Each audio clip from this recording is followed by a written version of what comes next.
Hi everyone, and thank you so much for purchasing my Dahlia tuber tutorial. I'm going to give you a lot of tips to grow very successful dahlias. They're one of the um, most popular cut flowers that we grow here on our farm, and we grow probably anywhere between 800 to 1200 of them each year, and we use them lots in our weddings and in all of our flower cart bouquets. So the first thing I want to talk to you about, and I've got a list here that you can refer back to, is planting your tubers. So in your kit, you've received 6 tubers that look like this.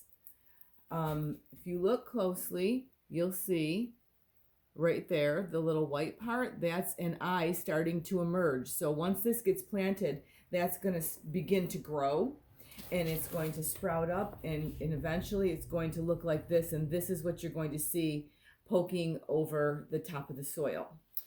So first thing you want to do is choose a location that's full sun. The dahlias love the sun. 6 to 8 hours is the preference. You're going to dig a hole slightly larger than this tuber clump, and then add some of the compost that I've given you in your kit, and get that right around the base of it, and then you'll set your tuber in and backfill it with 2 to 3 inches of soil. The next thing you want to do is just simply wait. I've got it in caps here. Do not water. Tubers can rot very easily, and especially if you're watering them when they're in the ground and haven't emerged yet, and it's raining possibly. So you want to just sit tight and let them go. And once they grow and they emerge and you see this little bit sticking up through the soil, that's when you're good to go and start tending to your dahlia tubers. So once they've sprouted, within about 3 weeks, what you want to do is get yourself some low nitrogen fertilizer. You don't want to use and nitrogen would be the first number in this combination, either a 10-20-20 or a 5-10-10. Nitrogen being the first number, you want that number to be lower. You don't want to promote super tons of greens on them, which is what nitrogen will do, because that'll create weak stems and less flowers. So what you're just trying to do is give them a little boost now that they've emerged, and you want to water them deeply 2 to 3 times a week. Okay, and then that's all it's going to take. They will grow on their own, and once they reach about 12 to 18 inches high, as hard as it may be, it's one of the hardest things that they say here on the farm. They hate to do it, but you need to go in and prune it back. And I've got this diagram here, so you can see where I've got about 3 leaf sets. It's about, say, 12 to 18 inches high, and you're going to want to pinch it back to just below the top leaf set on that 18 inches. So right where the leaves are, you're going to go right down and just chop it off. Just close your eyes and chop. Don't worry about it, because what that's going to do is tell that plant to start shooting up all kinds of branches, and you're going to get nice stem length, which is what you want for your flowers, for your cut flowers.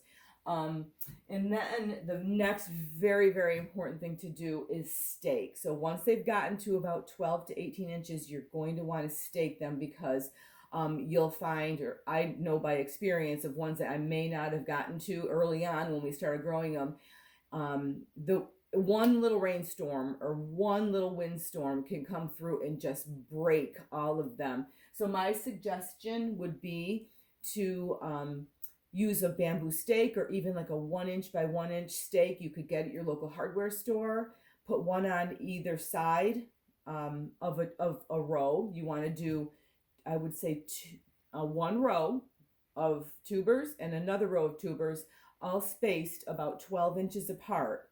And then we call this method of staking, we call it corralling. So what you'd want to do for your 6 tubers that you have gotten in this kit, you'd want to put probably 4 stakes, one on each corner, beginnings and the end of the rows. You've got your 2 rows side by side, and then you'd take some twine and wind it around the stake, go right around to the next stake, right around, and just enclose them. So now what you've done is you just made this little wall basically for them. So as they grow and they're in that row, they're going to stabilize each other within, and then the twine that you've wrapped around is going to stabilize them from going out, outside the stakes. So they're just, we call it corralling. They're corralled in there, and I think that is your best method for staking. You can plant them randomly in spots and maybe just do one individual stake and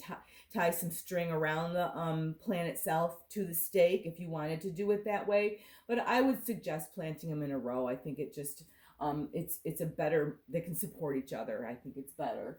And then really just keeping them watered and watching them grow. You might want to fertilize maybe every 3 to 4 weeks, but again, they really respond well to just the watering, and deeply watered is much better. And once the flowers start to bloom, you need to cut them in order to get them to continue to bloom. So you want to make sure you reach way down to above where the leaf set is and the stem's coming out. You want to make sure you reach right down in there and cut it right down. Don't be afraid. You're going to want to promote good stem length on your flowers. And then it just put them in fresh, clean water. And you should get 5 to 7 days. Sometimes people get more out of a dahlia. But these are all great tips to grow dahlias successfully.